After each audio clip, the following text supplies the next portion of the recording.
cool. And it looks like we've got some more reported matches coming up right now. So, yes. Did you did Uchiha win? So Fox Uchiha won 2-0. Yeah, Uchiha won the round. I didn't want to win any. Gotcha. Okay. Thanks for the report on that one. Let me go back and switch over to stream.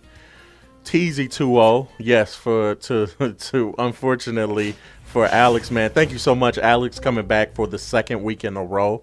Unfortunately for him, but probably to everyone in the chat who's cheering him on. TZ going up 2-0 in that match and is continuing through the losers bracket. There's a pretty good chance we'll catch him next on stream, or catch him after winners finals, of course.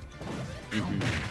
And this matchup, this will be interesting because Handyman, like we've seen all day and all the times he's played on the stream, is like he's very talented. He's got everybody's number, honestly. Like anytime he plays somebody, he knows exactly like what to switch up in order to try and take that win and like take the stocks, you know. Yeah. And I think Santiago in this matchup, like Villager versus King K. Rool, it's gonna be weird because while Santiago, like Villager, like he has projectiles and his whole game plan is literally like, hey, I'm gonna throw these projectiles at you and get kills like that. And thing is that like depending on how Handyman like adapts, I'm sure he will. We'll kind of see more projectiles thrown out by Handyman as well to kind of get that like out of there. Like he doesn't want to be in the like getting hit by all these little projectiles all the time and pestering him, you know, because it's gonna add up very quickly. And like as I say that, it is adding up. Like he's already at 30%. So it'll be interesting to see like how Handyman kind of deals with this, especially depending on if Santiago, like if he plays passive enough, he can definitely rack up enough damage to where it's gonna be really hard for Handyman to come back, even if he starts to understand what's going on. Oh wow, and yeah, he's gonna. No, he's not. I was gonna say he might live that, but that was pretty interesting. I don't know if you noticed this, but Villager, his signature ability, as well as Isabel, their neutral B is the pocket, and so they can grab projectiles and like put them in their pocket, and so then they can pull them out later. So like King K. Rool, he has like the cannonball. He can like literally pocket the cannonball or the crown and just hold on to it for as long as he wants. And then when he wants to throw it out, he can just push B again and then throw out the cannonball or whatever he caught. Nice. And so I wonder if Santiago, like if he starts to feel pressured, he might start doing that a bit more and try to like throw it back at him, give him a taste of his own medicine. But for now, we're kind of just seeing some shots being thrown each way. Like the damage is definitely, it's slower, like compared to some of the other matches we've seen. Like they're getting damage, but both of them, they're kind of just still feeling each other out. And you'll kind of see this a lot at like a high level, even if the damage is kind of high. Like Santiago's at 76% now. Like compared to like most of the time. Oh my goodness. we both reacted to that. Yeah. But yeah, like that's kind of be interesting. Like I definitely did not think about this when I was playing Santiago, but the damage that bowling ball does is actually really crazy. Like it does a lot, and you have to watch out for it because otherwise you're gonna be like in the boat the Handyman's in right now, where he's desperately trying to like just hang on and get back to stage.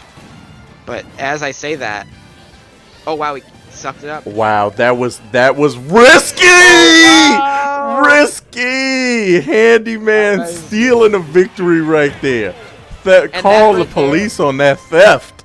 Yes, that is top level play. And what happened was he played the risk reward mental game. And what that is you'll see like a player, even like this happens a lot at the high level, like these two players. You'll see him jump off. He might not do anything. Like, and the reason why he might not do anything is because he's waiting for Santiago to react. And what Santiago reacted to with was he'd go low, trying to dodge anything that he threw out. And that caused him to end up SDing. And that was very smart from Handyman to basically do something without doing anything, really. Sorry on that one, David. No, I would have been quicker to the replay, but I think I was still in shock on that one. that was close. It was, oh my goodness. But yeah, this will definitely be an interesting matchup. And it's been an interesting match. Like, the first round was crazy. So, I think we'll kind of see some new stuff on this different stage with Final Destination being a flatter stage. We won't get to see as much stuff on the platforms. Like, if a person wants to dodge, they'll literally have to just jump or shield. And that kind of limits the options. And so we'll see who that kind of gets the benefit.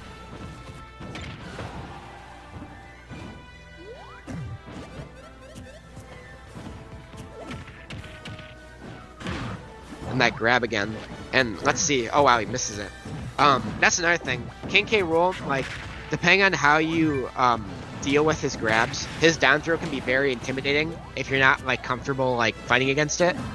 However, I think so far from what we've seen, Santiago is very aware of how to deal with like those down throws. Because usually I've seen most players, including myself, we just get destroyed by it, and then we don't like really know like what to do against it. But we'll get to see how Santiago does against like this match, especially considering how close he was last time. But as I say that, it's kind of the amount of percent that he's kind of being given is a bit hard. It's a bit unwieldy. It's going to be pretty steep. Yeah. And another thing, when you're a character like Villager, I think Pac-Man has this issue as well. When you're behind, you kind of have a struggle in the sense that like characters like zoners and campers like Villager and Pac-Man and things like that, they have to play kind of passive in the sense that they'll be throwing out projectiles, and they really shouldn't in most situations run at the opponent. Like, unless like they know that they can get the kill like that, like how Santiago just did, you kind of don't want to like throw away your game plan and try to go for nothing, if that makes sense. Yeah. Because that you're kind of putting yourself in the open. But when you're a zoner like that and you have to play that way, if you're behind, it's really hard. Because then you get anxious and you try to like put something together and it causes you more percent. And you're kind of just fighting. Like, and when you get impatient, I read you loud and clear on that. Yep. Yeah, it's really rough. Whereas Handyman, since he's playing just a heavy, like he can kind of do whatever he needs to do to win, especially in this situation where he's winning.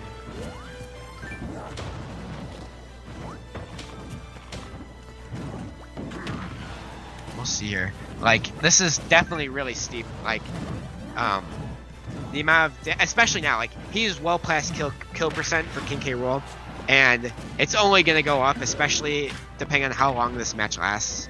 Like, I wouldn't be surprised if we see a kill within the next couple seconds, just because like King K. Rool has the options, you know. Yeah.